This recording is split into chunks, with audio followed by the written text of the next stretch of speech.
Something that I learned today is that lipstick does not do well with spaghetti. So yes, in fact, I am wearing makeup today. You probably couldn't tell.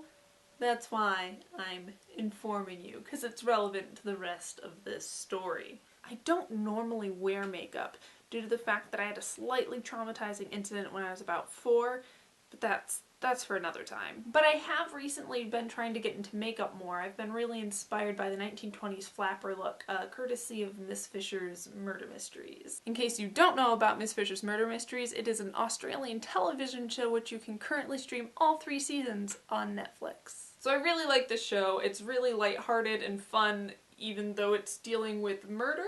But I think what really resonates with me is the fact that it's about this really kick-ass woman who is like a 1920s superhero feminist, who is also incredibly fashionable. Oh my god, I would kill for her wardrobe. So some of you might think that my obsession with the show is a little weird. And it kind of is. But it really got me thinking about how television shows and movies and books have all of these big impacts on how people interact with the world. But I'm talking about more than like, oh, I saw this movie and now I can talk to you about this movie. I'm talking about how we change our way of living and our way of thought based on a television show, movie, book, etc. And this has been going on for a long time. War of the Worlds, the radio broadcast, people thought that Martians were invading Earth. Like, there was genuine concern for everybody in the United States when they heard about this radio broadcast and they thought that the world was ending.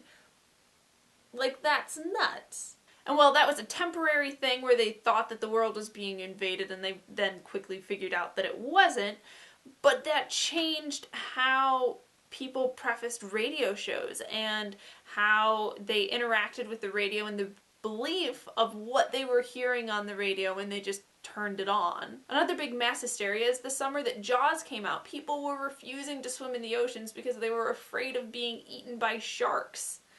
Probably giant sharks. Sharks that were so giant that they didn't exist.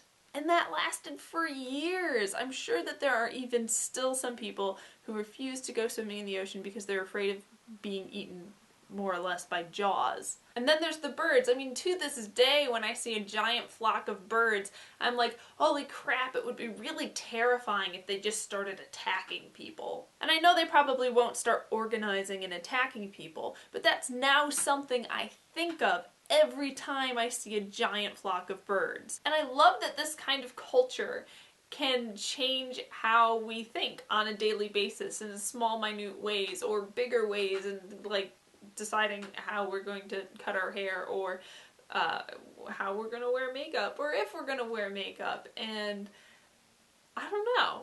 I think it's fun.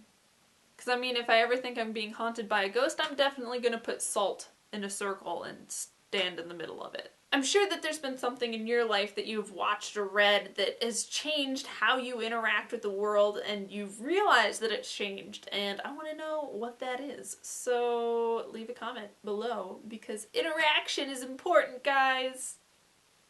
So yeah, that's all. If you enjoy this kind of quality rambling, please do subscribe and give this video a thumbs up.